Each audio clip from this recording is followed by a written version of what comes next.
I know people that's still dealing with the same wounds from years and years and years ago, right? Like time is going to, like that's an illusion, right? In a sense, here's why I say that, right?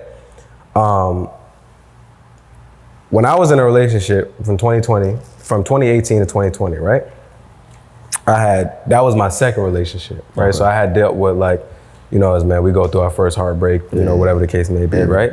I didn't really go through the healing process with that, right? So I kind of grieved, but I didn't have a therapist. I didn't have somebody kind of help me through to kind of process my emotions. And so I got to the point where I felt like I accepted it and I was good, but I wasn't, right? So I ended up getting to another relationship. I didn't see that person that I was with in the first relationship for a while, right? And so I thought I was good, I'm over it.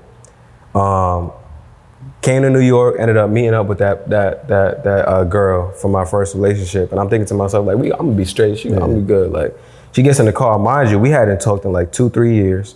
We hadn't been in a relationship for like at least 3 to 4 years, right? Like, so it's been some time. Like, it's not just like 6 months type thing. It was some time. She gets in the car. As soon as she gets in the car, my heart started skipping beat. I'm like, fuck. That's when you what realize. the fuck? Yeah, you know, I ain't over this shit, bro. You know what I'm saying? Because I haven't gone through the process.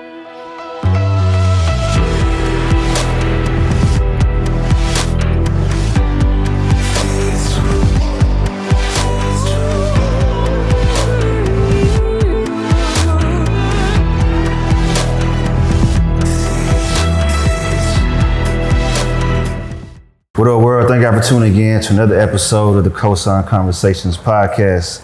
We are in beautiful Miami. We outside, the weather's amazing, and I'm here with a very special guest.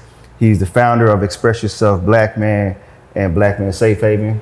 We're here in Miami at this beautiful condo, and can we get deep today, brother? Yes, sir. Yes, sir. Let's get it. It's good weather. We could definitely have a conversation. For sure. First and foremost, man, I want to say thank you for the platform. I appreciate that, bro. You know, thank you for the platform. When I grew up, like my dad's Panamanian, right? So he was a quiet guy, but he was hard. You know, like I could probably remember my dad telling me he loved me 2 times his whole life. Word. 2 times. And then he's gonna see this, so I just want him to know, like, you know, I love him to death. But it's crazy because it took him to get prostate cancer for us to be close. Damn, that's crazy, bro. Yeah, before then it was like we was cool. Unless it was basketball season. My dad was a huge basketball fan, so when I played ball, he was there. But outside of that, that's how y'all bonded. That's how we bonded. So I want to say thank you for the platform because, you know, growing up, we was always taught to be tough. You know what I'm saying? Don't express our emotions. So this is amazing, man. Nah, I appreciate that, bro. And I wanna add to that. Like, being tough doesn't mean that you can't express. For sure. You know what I'm saying? I think that's like, we get into that black and white thinking. It's either you're tough, right, you know, and you don't express, or you express and you're weak. Right. And it's like, that's not giving you room to be a human being, right? Like, at the end of human is man. You know what I'm saying? Sure. Like, being a man is one part of you, right? Like, so understanding like where your emotions come from, how to express them, being comfortable expressing them, bro. That's part of being human. That's the comprehensive manhood that Jason Wilson talks about. So I appreciate you sharing that, because, you know, and this is exactly what happens, right? So what you just did is you led with vulnerability, right? So you started off the conversation being vulnerable about stuff that we normally don't talk about as well. We don't talk about our dad getting cancer and dad not saying I love you and all that stuff, you know what I'm saying? But it gave me the opportunity to see myself in you, because my pops actually went through prostate cancer as well. You know what I'm saying, right? And so you sharing that kind of took me back to that time. I remember when he told me about his prostate cancer. And we had a cool relationship, but if anybody has been through like a parent or a loved one getting cancer, you know, like y'all end up getting closer just because of the fact that you think that it could be terminal. You don't know what's going on. You want to spend time with them. You want to make sure that you enjoy your time with them. And on top of that, my dad got surgery. So after he got surgery, he can't do some of the basic things that as men do. You know what I'm saying? Going to the bathroom, taking off clothes, that kind of thing, right? So my mom's not always in the crib. She has to work. My sister's in school. My brother's in school. You know what I'm saying? So it's just me and him in the crib, right? What am I going to do? What am I going to do? You know what I'm saying? I'm going to let him suffer? Right? Nah, I had to sit there and understand like, all right, cool. This is your pops. And he's going through something, and you got to be able to help and take care of him. And that's not something that we as men normally are accustomed to doing, especially with another man. For sure. You know what I'm saying? Like a lot of dudes be like, oh fuck, no. I ain't doing that. Hell no, I ain't doing that shit. But it's like, yo, my pops is going through prostate cancer. You know what I'm saying? This is the process, bro. Like, I gotta help him through that. And so seeing my pops go through that and be comfortable being vulnerable, and then also it put me in a space where I had to like be more nurturing, right? And that's something that we don't normally do, bro. So yeah, I mean, the platform is a blessing, bro. But I always tell people, like, I'm just a vessel, bro. Like, I'm just a vessel. I always pray before I do any podcasts. I pray before I do most things. And I just ask God to use me. However God feels like his will needs to be done, I pray that be done and that I be in alignment with that. You know what I'm saying? So when people are like, yo, I appreciate the platform, I'm like, yo, thank you, bro. But, thank God. Like, that's not me. I ain't even want to be here, bro. What you mean? Like, the reason why I started the platform is because, or the reason why I got into mental health advocacy in the first place is because I dealt with depression and suicidal ideations. Okay. You know what I'm saying? So there was a point in my life where I was like, yo, bro, I don't want to be here no more, bro. You know what I'm saying? So I'm going through that. I'm like, bro, like, I have people that DM me and I can tell exactly where they are because of what they say, right? And they'll say stuff like, yo, tomorrow if I didn't wake up, I'd be good. And that's where I was at. I was like, yo, bro, I don't want to, like, I'm not about to jump off a building or take a bunch of pills or do something to kill myself. But at the same time, it's like, bro, I'm cool just not being here. That's where I was at. Like, I'm cool just not living anymore. And so it took me going through that to kind of realize, like, yo, us as black men, and then if you look at like the community, we don't normally talk about that, bro. We don't talk about mental health. We don't talk about the battles that come with that. And so that's when I started a Kizzle brand. And that was a project aimed at raising awareness for depression. And then from that came Express Yourself Black Man, right? And so when I was going through that, I think about it to this day. Sometimes I think about it, I really cry in the crib because I'm like, yo, bro, during that time, I was really questioning God, like, why the hell you putting me through this? You know what I'm saying? Like, why am I going through this, bro? I don't do nothing to nobody. Like, why am I the one going through depression and suicidal ideations, not wanting to be here anymore? And the whole reason was because of this. You know what I'm saying? Express Yourself Black Man. If I never went through that, never started a Kizzle brand, then I don't get to the point where I'm like, you know what? I want to start Express Yourself Black Man, and I don't have the tools to be able to deal with someone that may be going through the same things that I went through. And I can't empathize because it's like, yo, bro, I never been there. But now since I've been through that, like, I can understand, I can have a conversation with somebody that's in that place and be able to really relate to them on that level because I've literally been there. Like, I know what it feels like to be at that point where you're like, yo, bro, I'm cool not waking up tomorrow. Like, I'm good with that. Man, with that, I was gonna ask you because I've had friends have that conversation with me, right? And it puts, you feel for them, but it puts you in a tough spot because you don't know what to say. Like, how do you respond? Like, you're getting people hitting you up about this. Like, how do you respond? What are the steps when somebody hits you up and tell you, like, bro, I don't want to be here no more? You gotta, first of all, you gotta assess where they are, right? So there's different levels of like suicide risk and different levels of like, different things that you have to do at each level, right? I don't have all the terminology, but what I can do is break it down to you in a way that you'll understand, right? So like, I'm gonna break it down like this. There's like severe risk, which is like, yo, you've actually attempted something. That's like, all right, cool. We need to like really have a plan of support, how we can help you. You may need to be in the hospital. You may need to be getting like a psych eval. And you definitely need to be probably with a psychiatrist who's gonna like prescribe you maybe like antidepressants and medication. And then also maybe a therapist to pair you with somebody that you can talk to. And then on top of that, having like the support system, some people back home, people that you can have a conversation with. That's like a severe risk. That's somebody that like has attempted something recently and it was, luckily it was unsuccessful, right? So that's a severe risk. A moderate risk is like, I would say is like, they have a plan. It's like, this is someone that like has thoughts of self-harm and they also have a plan, right? They're like, all right, cool. I know I want to do it this way, whether it be whatever the case may be. They've told you like, yo, I have a plan for how I've thought it out, right? I thought out how I want to do it, right? That's moderate risk. That means that they're potentially going to do it at some point in time. They may be in the same category as someone that's like at severe risk, where they still may have to go get a psych eval. They still may have to get prescribed medication through a psychiatrist. They still may need to talk to a therapist, and then also have that support system. And then you have like passive suicidal ideation, which is like you're thinking about not being here anymore. And that thought process is like, that's a constant thing for you. or consistent thing for you, and you're comfortable with that. You don't necessarily have a plan, Right. you know what I'm saying? And you don't necessarily know how you would do it, but you are comfortable with the idea of not being here anymore, right? And that's where a lot of black men fall, right? A lot of black men fall into passive suicidal ideation. I'm comfortable not being here anymore. And then what we'll do is we'll start doing reckless shit. You know what I'm saying? Like we'll start doing stuff where it's like, I'm driving crazy fast on the highway just because I don't care about life no more. It's like, it's whatever. It's whatever to me, right? So like, we can engage in suicide in so many different ways. It doesn't necessarily have to be like pills or like a gun. Sometimes suicide for a black man is just driving crazy because he doesn't care anymore.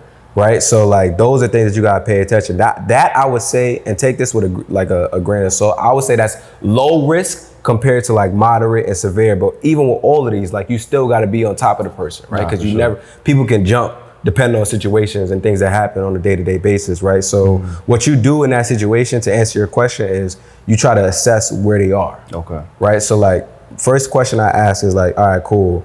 Do you have thoughts of self-harm, right? Like, are you thinking about hurting yourself or hurting someone, right? Like that's a real explicit way of asking it. Another real smooth way is like, do you have thoughts of self-harm, right? People understand what that means. You're talking about, am I thinking about harming myself, right? So that's the first thing. If they're like, nah, they're like, all right, cool, then they probably don't have a plan, right? You can ask that explicitly too. I would say ask that explicitly, like, do you have a plan, right? Have you attempted something in the past? They say no, then you can kind of categorize them into low risk. And what you would do there is then create like a support plan for them where it's like, all right, cool. Let's say it's you, and you know, you got 3 other homies, right? Like y'all will cycle through days in which y'all will talk to that person, right? So I've done this with a friend before, right? Where we have a friend that's going through suicidal ideations, and it's 5 of us, right? And this is a friend that we all know and we're comfortable with.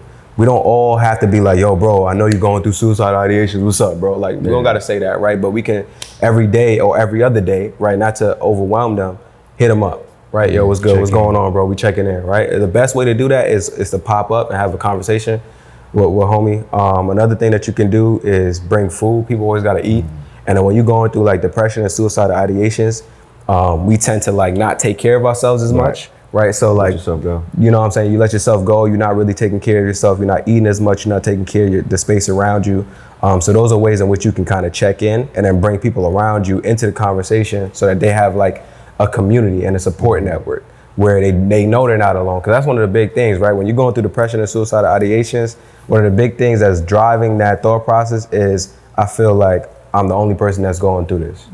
That's why community healing is so important, why support networks are so important, right? And that's what we do in Safe Haven. So when a black man comes inside of Safe Haven, it's not just we gonna connect you with resources, right? So for those people that don't know, Safe Haven is our holistic healing platform. So we connect black men with resources like a therapist that can help coach them through anything that they're going through. And we also connect them like doctors if they need that. Anything that can help facilitate the healing process, we try to make sure we provide it inside of Safe Haven. But even outside of that, because connecting people with resources is dope, right? That's cool. But when you start healing, that journey gets lonely, right? So you need a support network. You need people around you.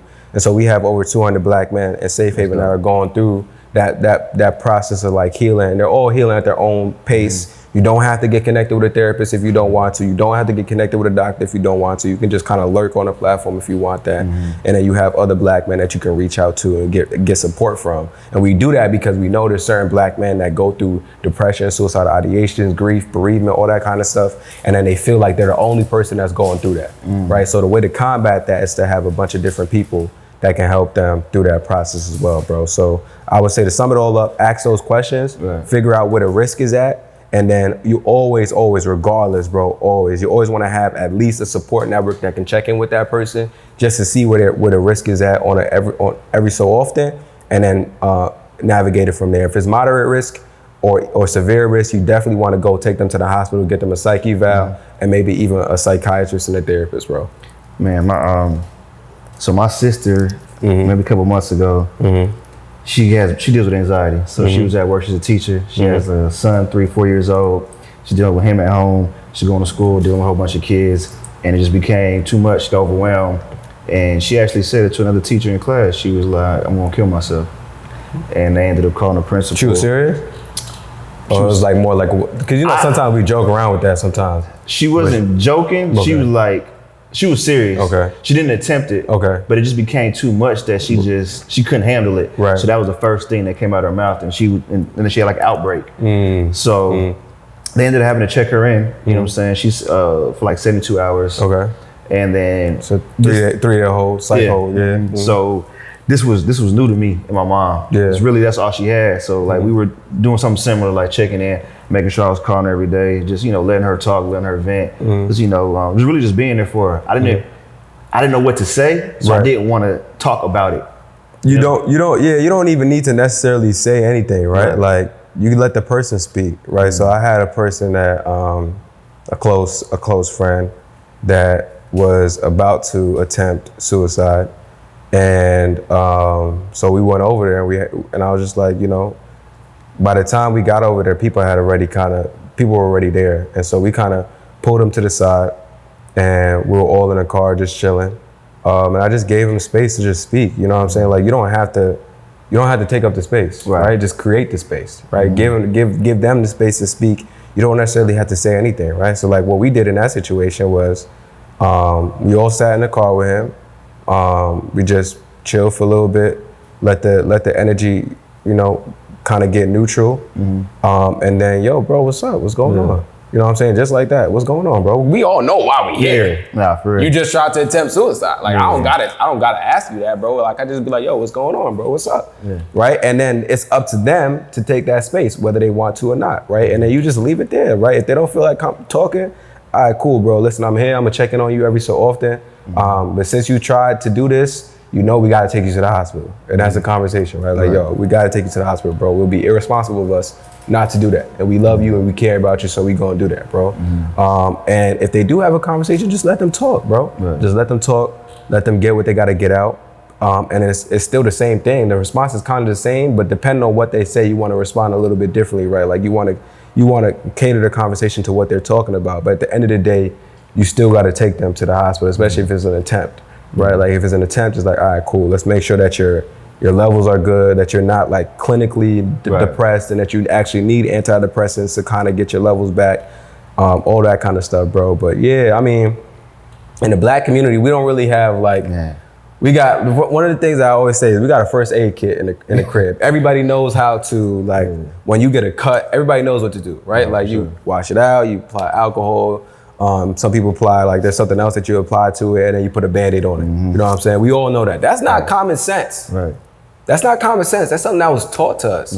Right? We know how to help somebody through a wound, but we don't know how to help somebody through a mental wound, right? Like when somebody goes through mental issues, right? We don't have processes for that. Like these are things that we need to create, right? We need to put this and instill this in part of our culture and tradition so that when you go through it, or when I go through it, or somebody else goes through it, we all have a standard way of like operating, a standard operating procedures. Like if you think of a business, right, literally, you got the SOPs. That's the same way that we should literally create SOPs for how we go through dealing with anybody that's dealing with mental issues, bro. It's the same thing, bro. And we do that with first aid. We do that with physical wounds. We got to do the same thing with mental wounds, for real. Man, I might get canceled when I say this. But why? What's up? Why does the Black community feel like they could pray everything out? Oh, no, that's not a cancelable offense. Yeah, no. You know what I'm saying? Cause like that's like I see it all the time. Like, oh, their mind is weak. They just need to pray, or they need to go to church. You know what I'm saying? Or that's just a weakness. But it's like, man, it's. Yeah. I definitely have a higher. I believe in God. You know what I'm saying? I'm a Christian, but at the same time, I feel like you got to put the work in too. Like they say, well, prayer without work is dead, right? So it's like you got to have faith, but you also got to put the work in. Yeah, no, don't get me wrong, bro. Listen, I have a relationship with God. I would say I'm spiritual. Like I said, I told you, I pray before I do most things, right? But that alone in itself, nothing else is not a solution to mental issues. And we gotta stop doing that, right? Like we gotta stop. Oh, you depressed? Just pray about it. To pray about it and it'll go away, bro. Like, nah, bro. Sometimes you need a little bit more than just prayer. Sometimes you need a little bit more than church, and there's nothing wrong with that, right? Like, it's God and therapy. It's God and getting the help that you need, right? And sometimes the prayer leads to you getting that help, right? Like, and the help could be in the form of going to therapy, talking to somebody, having a coach, whatever the case may be. But you sitting there just thinking, all right, cool, I'm gonna pray it away. And then you got all these resources trying to help you through. And then you're like, nah, cool, I'm gonna just pray. Like, I mean, I get it, I understand, but I always think about it like this. There's this picture, I don't know if it's a picture or more of a story. Someone's drowning, right? They got their hand out, right? And there's somebody on the boat coming to help them. And they putting their hand out like, yo, bro, let me help you. And he's like, nah, bro, God gonna help. God got me. You know what I'm saying? Like, God got me. God got me, right? Take the help God sent. And it's like, yo, bro, like, you about to die because you think that just something that's just gonna magically pull you out of this. And I understand God does work miracles, but sometimes it's not a miracle. It's just, yo, the thing in front of you is what you need to hold on to, right? And so for us, I think we get so caught up in prayer that we forget that, like what you said, we actually do have to put the work in, and there are resources on earth, right, that we can actually tap into that will help us on top of that prayer, right? And there's nothing wrong with doing that. That doesn't mean that you don't believe in God, right? That just means you're taking advantage of what God has put on this earth to help you. That's the way I look at it, at least. That's real. Yeah. That's real, man. And this is kind of off topic, but it kind of is. So I was having a conversation with somebody a while ago, and they were going through a bad breakup, like a horrible breakup. This black man? Yeah. Yeah. And it felt like he lost her.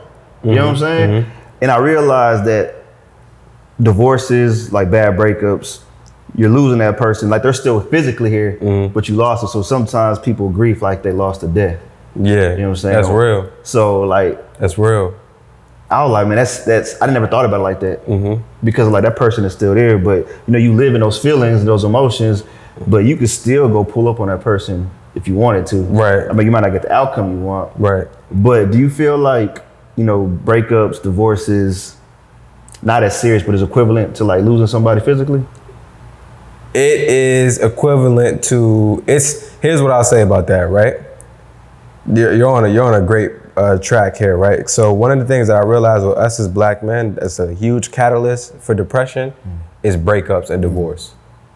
And the reason why is because we also tie our identity to who we're with, or if we're in a relationship, right? And especially don't let the relationship be long, right? Because once the relationship is longer, then everybody knows that you're with that person. So that becomes part of your identity, right? So it is grief. It is grief, right?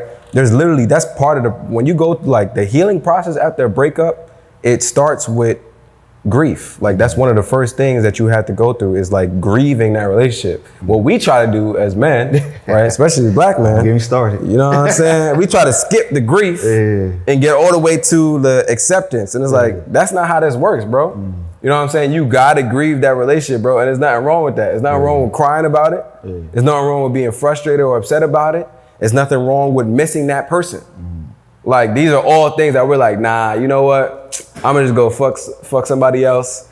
I'm good, fuck it. It's all good. Like I'm not tripping. It's like, nah, bro, you was with Shorty for 5 years. Yeah, it's heavy. That's deep. You know what I'm saying? Like, so we do grieve that. That's okay. Like you are losing a person. In the sense that you're losing a person that played a certain role in your life. They're not playing that role in your life anymore. So you are losing someone. I'm not gonna equate it to the death of somebody, right? Because everybody has different ways in which they process things. And I think death is a whole different thing, right? It's a whole different type of grief. But losing someone in the sense of like breakups or divorce, it is grief, right? And that grief tends to lead to depression when it's not managed properly, right? So when you think that, okay, cool, I've been through a breakup and I'm supposed to just get over it, as a man, and you're not able to do that, like you start to beat yourself up. Like, why can't I just get over this thing? Like, what's wrong with me?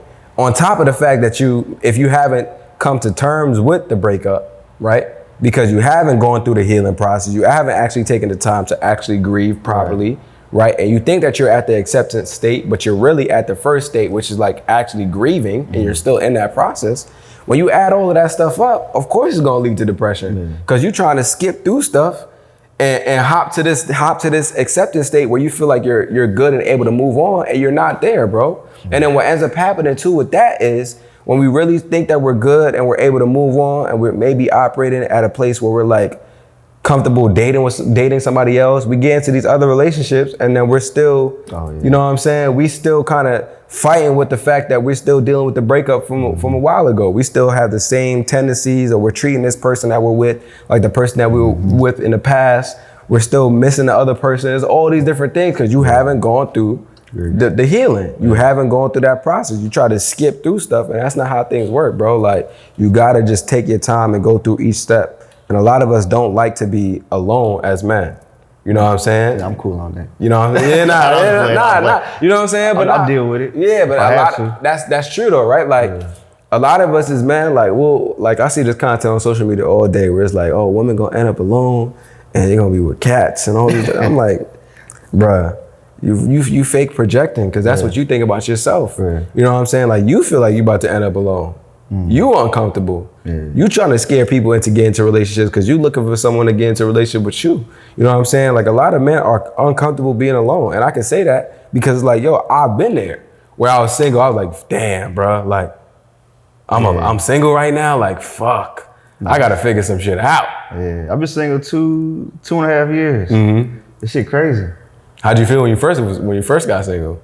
I didn't know who I was, honestly. Because, you know, for 10 years, I was somebody's partner. I was somebody's father, stepfather. You know, I was a lot to one person. So my everyday was like to make sure they were good. You know what I'm saying? So then when you completely remove that, it's like, damn. Yeah, you fake an identity crisis. Yeah, it's like, I don't even know what I like. You know what I'm saying? Because the stuff I did like, it was because I liked it through her. Like, what she would cook. You know what I'm saying? I got so used to like my meals the whole week. It was like a routine. And then it's like, damn, I got to do this myself. I got to figure this out. You know what I'm saying? Yeah. But a lot of the time, what I realized though, is that I was ready for a relationship, but I matured slowly over that 10 years. Okay. You know what I'm saying? Okay. At 21, I got with her. Okay. We broke up at 31. Okay. I'm not the same person at 21 at 30. Yo, no, hell no. You know what I'm saying? So it's you shouldn't be, hopefully. So it's like, you know, as you grow, either somebody grows with you or y'all grow apart. Yeah.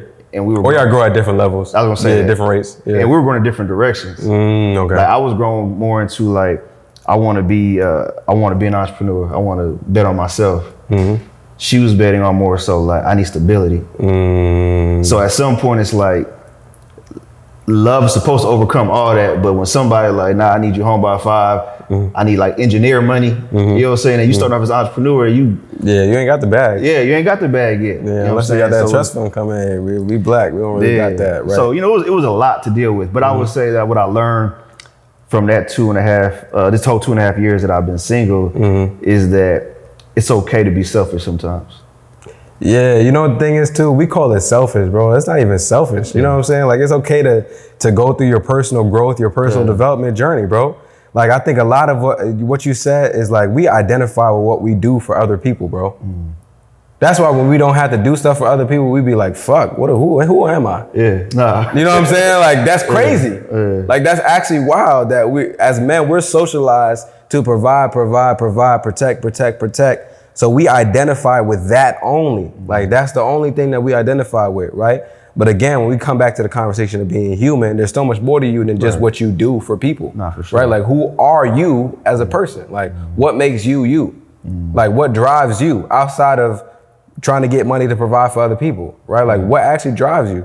And when we start having these conversations, we start questioning these things and questioning ourselves, it can get a little crazy because it's like, yo, this whole time, I just been doing what I feel like I have to do to make sure I provide for these people that are around me. But if you remove all of them, it's like, all right, cool, who are you? If you remove all this money, if you remove everything that you got to do, right, on a daily basis, who are you as a person? Like, what kind of conversation is that, right? And then the other thing that I wanted to touch on too is you talk about love overcoming all, right? Like, I don't believe in that at all. You know what I'm saying? I've been in enough relationships to understand, you know what I'm saying? You can love somebody, but that shit don't mean nothing. You know what I'm saying? Like, don't get me wrong. Like, you can love a person, but that shit don't mean the relationship gonna work. Right? And the reason why is because a relationship takes much more than just love. Definitely. Right? It takes much more than love in the sense that we gotta understand future planning. Like, what are we doing in the future? I was in a relationship with somebody from 2020 to 2022. In that relationship, again, right? Like I didn't like being alone. I was uncomfortable being alone. So I'm noticing red flags and I'm like, F it. Like I'm gonna just keep making this work. Like I can figure this thing out, right? In the sense that she didn't want to have kids, I want to have kids. Right? I want to get married, you don't want to get married. How the hell we try to make this work? We had a conversation every so often about things, and your thought process hasn't changed, my thought process hasn't changed. So we just clashing every so often. Then we'd be like, you know what, whatever. That's not something that you could be in a relationship and agree to disagree on. Nah, y'all gotta have that. That's something that we gotta have solidified. This is what we talk about growing in two different directions. You was talking about you wanted to be an entrepreneur, she wants you to be on some 9-to-5 type stuff. Right? Like that's not something that y'all could just be like, all right, cool, I agree to disagree. She wants a certain lifestyle that you can't really provide at this point. Okay. Right? So y'all can't just agree to disagree on that unless she decides to change her mind, right? So you gotta understand that. And I think again, the conversation is you can't just try and make a relationship work with love alone. Y'all got to be able to future plan, understand where you guys are going, what's the direction. If you guys are going like this, all right, cool, y'all are parallel, y'all are aligned. But if it's like, all right, cool, entrepreneur, 9-to-5. If it's, I want to have kids, I don't. I want to get married, I don't. We go in a different direction. That's a red flag. We got to stop right there. Stop. You know what I'm saying? And all the love in the world ain't going to make that work. So you don't believe love can conquer all. But let me ask you this though. Do you believe that time heals all wounds? No. Me neither. No, hell no, bro. Me neither. Not at all. Yeah, and the reason why, bro, is because I know people that's still dealing with the same wounds from years and years and years ago. Right, like time is going to, like that's an illusion, right? In a sense, here's why I say that, right? When I was in a relationship from 2018 to 2020, right? That was my second relationship, right? So I had dealt with like, you know, as men, we go through our first heartbreak, you know, whatever the case may be, right?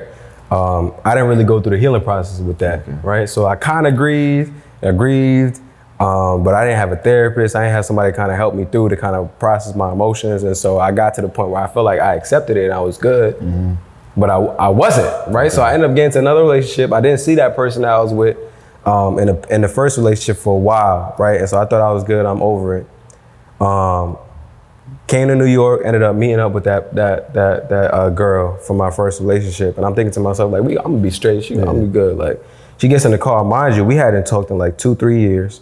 We hadn't been in a relationship for like at least 3 to 4 years, right? Like, so it's been some time. Like, it's not just like 6 months type thing. It was some time. She gets in the car. As soon as she gets in the car, my heart started skipping beat. I'm like, fuck. That's when you what realize. the fuck? Yeah, you know, I ain't over this shit, bro. You know what I'm saying? Because I haven't gone through the process. And then even when I think about grief, like going through death, losing somebody, we got a few members in Safe Haven that are going through that right now. Like I got a dude in Safe Haven that just lost both of his parents in the span of 2 months. Damn. You know what I'm saying? Like, time ain't gonna heal that. Yeah. You know what I'm saying? You can even going through therapy in the process, like working through that wound will always be there. Like, once you go through that level of trauma, it's always going to be there, right? I think we confuse healing with like thinking like it's gonna magically poof it away. Like, we got like some Fairly Odd Parent and it's just like, all right, cool, you ain't never gotta worry about it no more. Like, nah, bro. Once you go through that trauma, it'll always be there in some way, shape, or form. So time doesn't heal all wounds. It just gives you an opportunity to go through the healing process. Now, whether you do that or not, it's up to you. It's up to you. Yeah. You know what I'm saying? But it's not gonna just heal it if you just be like, all right, cool, I went through a breakup. In the next 5 years, I'll be good. And I could just keep going about my life however I want to go about it. Like, nah, bro. Nah, because what's going to end up happening is the next 5 years going to pass, and you're still going to be dealing with the same feelings. Or you're going to have them at some point in time. You're going to get triggered from different things. And you can go through the healing process and still get triggered. Like, there are things that pop up for me where I'm going through the healing process and I'm like, damn, I'm still dealing with that. Yeah. So it's like, bro, time don't heal all wounds. And we throw that out to make people feel good. You know what I'm saying? Like, you go through bro, all you need is a little time. Like, nah, bro. Time don't heal all wounds. What I will say though is time gives you an opportunity to go through the healing process, bro. And what else they say? They say like, if you've been with somebody for 6 years, it's gonna take half the amount of time to get over them. Oh, I never heard that before. That's crazy. Nah, that's crazy. Yeah, so like my man's with his chick for like 6 years, and then everybody like, yeah, man, you was with a long time, so you at least need about 3 years to get over her. Why the hell do we try to like? Why are we trying to like give? Nah, there's no formula for the healing process, right? It's different for everybody, right? It's not like, okay, you split the time. Like, nah, bro. You never heard that though? Nah, I never heard that before. Like, that's actually wild. But yeah, there's no mathematical formula. All right, cool, you've been 6 years, we're gonna split it down the middle. 3 years, that's all you need. Like, nah, bro. You're gonna go through the healing process, and however long it takes you is however long it takes you. And this is the thing I want to say about that too. We get black men that are like, when they trying to come into therapy, they like, yo, they want like Little Caesars. They want it quick, fast, hot and like, I want 60-minute sessions. In this session, I want to get everything that I need to get. Like, bro, it took you, you know what I'm saying? Exactly, bro. If we talking about you, right? You was in a 10-year relationship. Yeah. We can't give you 10 years worth of game and healing knowledge in a 60-minute session. And a lot of times what happens with us as black men is we'll come in and we'll think that this is just like you go to the doctor one time a year and you straight. Like this ain't a checkup. Yeah. You know what I'm saying? This is a process. This is a healing journey. You're not just coming here and getting a checkup and then you out. Like, nah, you gotta go through the process. You gotta commit yourself to the work. And a lot of times we don't want to commit ourselves to that work, and then we want to blame the therapist. Like, nah, they just not good. They don't speak to me, bro. It's not working for me, bro. How many sessions you been to, bro? You been in 3 sessions? Yeah, you need more. The fuck we talking about right now, bro? You been in 3 sessions, bro? Come on, bro. You know what I'm saying? Like, don't even get me started on if you dealt with therapy when you were younger, because these are some of the blockers, right? For men that are going to therapy. A lot of men that have dealt with therapy when they were younger and weren't able to pick a therapist, they just got thrown into some sessions, they'll use that as the example for what they think therapy is. It's like, nah, bro, that therapist that you were with, that 70-year-old person that you could not connect to, that's not the same therapist you're gonna get paired with as a grown man when you have your own decisions that you can make about who you prefer to be in therapy with. So let's not base our experience off of a negative experience that you had in the past where you weren't able to pick who you wanted to see, right? Because that's another thing that'll happen. They'll be like, yo, bro, I went to therapy when I was younger. That shit never worked for me. I'm like, all right, cool. Is the therapist black? Nah. How old were they? Oh, they were like 60-some years old. Were you able to resonate with them, relate to them? Did you have to over-explain stuff in sessions? Yeah, I had to over-explain. They didn't really understand me. All right, bro, that's not what we doing. We're not in the business of doing that. We're not trying to pair you with somebody that you're gonna have to over-explain in sessions to. Like, that's not a good experience. I don't want that for myself, right? So all the therapists that we bring into Safe Haven, I vet myself personally. So we'll have a conversation and I'll talk to them about, all right, cool. Because I don't give a fuck about credentials. Like, I'm not trying to be disrespectful to anybody and what they do to get to where they are, but I personally don't care, bro. I care mainly about, can you help black men heal? Right? So we ask questions like, all right, cool. How many black men, how much experience do you have dealing with black men? What are some common things that you run into when you deal with black men in therapy? What are some common solutions that you normally give them? How do you kind of facilitate that process, right? Because we want to see, how have you helped black men specifically? I don't give a fuck about all your other clients, right? Excuse me, but that's just the way I say it, right? I don't care. We're in a business of helping black men specifically. So how do you do that, right? Because all these credentials, all that type of stuff don't mean nothing, right? You can go to school for as long as you want. I know a lot of therapists that went to school and did everything that they needed to do to get the degree. They got credentials, and you meet with them and it's like, bro, why the hell am I in this session with you? Right? We don't want to bring those type of people into Safe Haven, because then you start having people that are meeting with healers and professionals that they can't actually go through the journey with. Like, they don't feel comfortable with that person, right? So I'm saying all that to say, like, bro, just it's gonna take a different amount of time for everybody, and we gotta be comfortable with that time. Like, we gotta be comfortable with that once we get into therapy, knowing that it's not a quick fix. Right. Like, cause that's what we get messed up. It's that instant gratification. We on social media, we getting everything quick. You know what I'm saying? Like 60-minute reels. Yeah. You know what I'm saying? Like, not 60 minutes, 60-second reels, right? Like, that's not what's gonna happen in therapy, bro. You ain't getting a reel. Yeah. Like, you gonna get some long form podcast type, you know what I'm saying, content. And it's not even just a podcast, it's a course. Right. Like, you getting some content over a long period of time. You gotta commit yourself to that, bro. And if you're not ready to do that, then you gotta take some time to figure out what it's gonna take for you to get there. Yeah. You ever get any negative feedback for the name, like being specifically for Black man? All the time. I don't give a fuck, bro. I don't give a fuck. The reason why I don't care is because everything that you see that's created is created with the white man in mind, for the most part, right? Like most products, if you think about how products are made, most products are created for white people, specifically white men, right? Because that's the world in which we live in, right? Like they're prioritized, right? And they have a lot of spending power, so they end up getting prioritized. So I don't give a fuck, because there's everything out here most things out here are created for white people, right? And so I'm not gonna sit here and say, okay, now this thing that I'm creating for the Black community, I have to also open it up for every other community. Like, nah, let every other community do their own thing. You know what I'm saying? Like, there's nothing wrong with that. There's nothing wrong with being specific about helping Black men. And so sometimes I get that. It's like, all right, bro, I don't care. And if you look at the information on the platform, right? And if you look at the platform itself, it's not like I'm saying white people can't be a part of this. Right. I read that on your You know what I'm saying? Like, yo, as long as you're respectful of Black men and you understand that this is a space for Black men, cool, come on. What's up? I had an Asian woman give me a testimonial the other day. She was like, yo, I just love the fact that I'm able to see how other minority communities heal.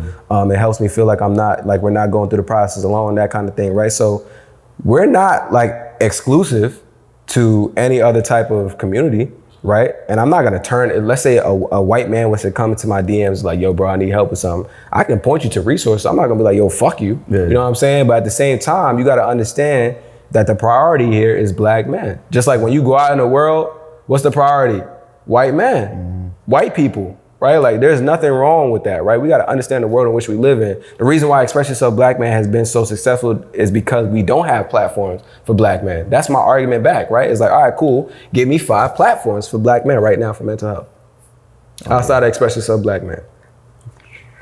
Yeah. You know what I'm saying? Like, yeah. Right? I can name like 10 off the top of my head that cater to white people. Okay. You know what I'm saying? Yeah. Like the whole reason why in which we have all these licenses and boards and laws and stuff is because of the American Psychological Association, which has come out and said that, yeah, we had a lot of different stereotypes and a lot of the information that we had inside of our like system and the research that we've done has been catered to white people, right? And so we don't know enough about Black people. We don't know enough about how to help Black people. They've come out and said this, you know what I'm saying, publicly. There's articles about this, right? So I'm not gonna sit here and say like, all right, cool, now we gotta do the same thing everybody else is doing. No, they've done that for years. Look at where it's led us, bro. We got some of the lowest rates or the highest rates, however you wanna look at it, for suicide. One of the highest rates for suicide is the Black man.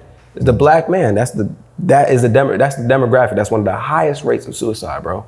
And it keeps rising and rising and rising. Why? Because we don't have solutions that are catered to us. We don't have resources that are catered to us. This is a big problem, right? We're in a mental health crisis in this society, right? And so we have to understand how to deal with that. And then also, if you know how crises like they normally affect the Black community worse.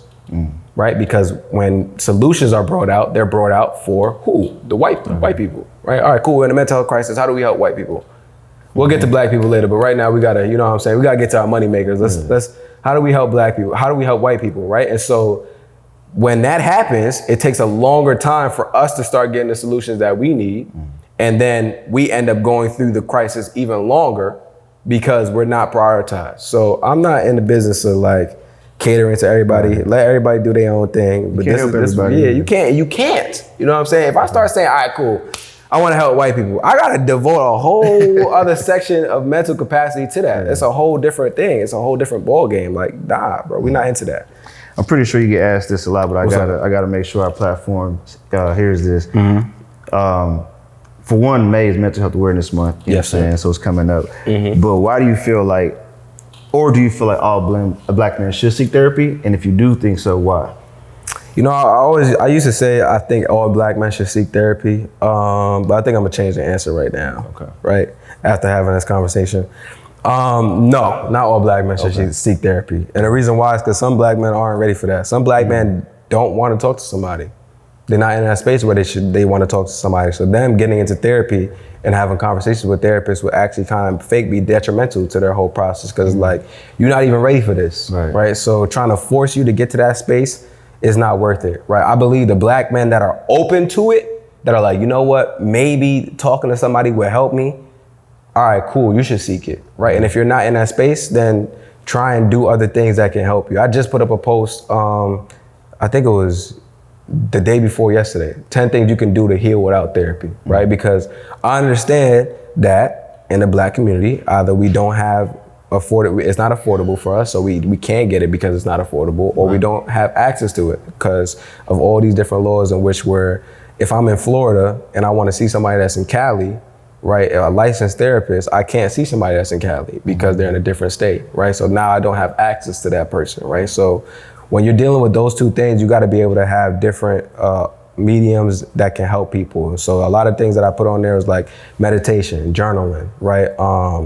Voice notes, right? Because that's another form of journaling. That's audio journaling, reading, getting connected with yourself, right? Like, these are things that you can do to kind of help facilitate that process until you feel like you're at the point where you want to see somebody. Because ultimately, I do feel like therapy would be beneficial to any black man as long as he's getting into a therapeutic relationship with someone, a professional that can help him to pull out the things that he's dealing with, right? As long as he's willing to commit himself to that process and he has a dope black therapist or a coach or somebody that he can work through those issues with, like, yeah, I believe it's beneficial. But if those things aren't there, if he's not ready to commit, and if the person is not able to help him pull out what he's dealing with and help him through his healing journey, then it's not for him. It's for the people that are ready to commit and are able to find therapists that can really, really help them. And that's what we're doing at Safe Haven. It's like, all right, cool. We know that there's a problem with people being able to find therapists, black therapists, and so we're trying to make sure that whatever therapist we provide on that platform is someone that can help any type of black man with what he's dealing with. Nah, that's amazing, bro. I gotta ask you this before we get out of man, because it's been a heavy conversation. It's been a great conversation. Leave the people one piece of advice to mending a broken relationship. Mending a broken relationship? Yeah, it could be, intimate relationship, it could be family. I feel like, we're in a culture of cancel culture. Like, I'm done with them, or, they canceled. But like, just give one piece of advice, on why they should even, go back that route, or what they say today, spin the block. Spin the block. So here's the thing, right? If you have mend a broken relationship, the person has to be willing, the other person on the other end, right? Like, so if I come to you and we have beef, right? I can't mend a relationship where you don't feel like, you know what I'm saying? So that has to be there off rip. What I would say to someone, if that's already there, if the person is willing, what I would say is drop the ego, right? Drop the ego, drop the pride. I think we have a lot of pride and ego that can sometimes ruin things for us as black men, whether it be in personal relationships, whether it be in business relationships, right? So like, our pride get involved, it's like, all right, fuck that, fuck it. You know what I'm saying, fuck it. You know what I'm saying, I'm doing this shit myself, I don't need that. You know what I'm saying, like, yo, bro, like, relax. You know what I'm saying, like, y'all just dealing with a little bit of miscommunication. All you gotta do is go and have a conversation. But you gotta be able to drop the pride to be the bigger person to have that conversation. So I think it's dropping the pride and getting connected with what's most important here, right? Is me and my individuality the most important thing here, or is us coming together, being able to build something important, especially if that person is willing to have that conversation, right? Like, if you're willing to have, what are we talking about? Right. Why didn't y'all have that then? You know what I'm saying? And I think a lot of times for us it's like, nah, I don't need them. Like, I do it myself. Like, nah, bro, we just continue to perpetuate the cycle of broken communities, broken homes, broken relationships, right? So drop the pride, drop the ego, and then go and have that conversation. And I don't know exactly what the conversation is, how to have it, but the best way to approach it is to listen, to comprehend, not listen to respond. A lot of times in conflict, bro, oh my God, bro, you know what I'm saying? Like, somebody starts saying something, you don't necessarily agree with it. It's like, nah, fuck that. This is what it actually was. You're not understanding what I'm saying. And then now y'all arguing with each other instead of coming to solution for the problem, right? And a lot of times what we say in relationships is that you and your partner versus the problem, right? Not you versus your partner. Right. And I think you got to think about that for even outside of romantic relationships, right? Like friendships, family relationships, whatever the case may be, it's you and that person versus the issue. You know what I'm saying? Like, it's not you versus that person. The moment y'all start feeling like, okay, one of us has to win, y'all already both lost. Right. You know what I'm saying? Yeah, like, y'all already yeah. have both lost. So you got to understand, like, all right, cool. We're going to tackle this problem together. We're going to come to a solution together. In order for y'all to do that, y'all have to listen to comprehend. Another tool that can help you with that is mirroring. You know mirroring? No, mirroring? Mirroring, Okay. yeah. No. So so the way that you do that in conversation is you actively listen. So when somebody's saying something, instead of you trying to get your response out, after they finish what they're saying, this is what you say, right? So you say, okay, I heard you say so, and so. Is that correct? Okay. Right? You know what I'm saying? So you're forcing yourself to listen because you're going to repeat what they said. Okay. And then you're also helping to ease them to understand that you know where they're coming from. Got you. So now y'all can start at a level playing field instead of you making all these assumptions, because there's a lot of assumptions that get made in conversation. Sure. A lot of assumptions that get made in conversation. And so if you don't clear that air before you start speaking, you can have all these assumptions that are now leading to miscommunication, and now we're arguing back and forth instead of coming to a solution for the problem. So to sum it all up, the person has to be willing to have that conversation. Once they're willing to have that conversation, drop the pride, drop your ego, go and have that conversation with them. And while you guys are talking, make sure to check yourself with your assumptions. Make sure to listen, to comprehend, do active listening, and make sure you're mirroring them in the conversation. And I think that's a recipe for a successful, for you know what I'm saying? A successful conversation, because now you guys are coming in to understand, and you guys understand is you and me versus this problem instead of us versus each other. We're not trying to beat each other. You know what I'm saying? We're trying to come to a solution for this problem. Man, that's amazing advice, bro. Kizzle, I appreciate your time, you, my guy. Of course. Make sure y'all follow Express Yourself Black Man and Black Man Safe Haven. Give them anything else that you got going on, bro, or when they can sign up for Black Man Safe Haven, because I know y'all probably much tapped out at 200 people, right? Yeah. So we have 200 plus people in Safe Haven right now. So we have a wait list up for Safe Haven right now. Depending on when you release this, we may not have the wait list anymore. So if anybody's interested in getting into Safe Haven, that's expressyourselfblackman.com/safe-haven. And so what we do inside of Safe Haven is, like I said earlier, we connect Black men with resources. We connect Black men with therapists that can help them heal so that they can go through whatever it is that they're going through and have someone that can help them through that journey. And then not only do we do that, we also connect Black men with a support network so they don't have to heal alone, right? Because as you start leveling up, the way I always put it is that you have your bros that are probably not going through the healing journey, and then you're going through the healing journey, you guys are creating distance. And so now things can become very, very lonely. And so we don't want that to happen. And so we have that support network of over 200 Black men, right? And so what we're doing right now, what I'm working on right now, is making sure that we create a process so that we can scale. So when we bring on new Black men to the program, we're able to help them find a therapist, get connected with that support network, and any other resources that we have, like the meditation. We do meditation weekly. We have wellness experts that come in and do meditation on Monday and Wednesdays. And then we also have like support groups. So we have a psychoeducational group that's led by a Black therapist, and we do that twice a month, right? And so we want to make sure that all of those processes, everything that we have inside of Safe Haven, the entire system is smooth and running properly. And so we've added the wait list just to make sure when we open it back up, we have all of that stuff taken care of. So we're introducing a directory, we're introducing all these new features. It's going to still be at the same price. And so anybody that's interested in that, expressyourselfblackman.com/safe-haven, and you'll be able to sign up for the wait list. We have over 200 people on the wait list right now, over 200 people in Safe Haven right now. So don't play. You know what I'm saying? Don't play. Don't play, sign up, support, show love, get help today. Thank y'all for tuning in. Make sure y'all like, share, comment, subscribe, all that good stuff. And as always, please continue to co-sign life. Until next time, we'll see y'all later.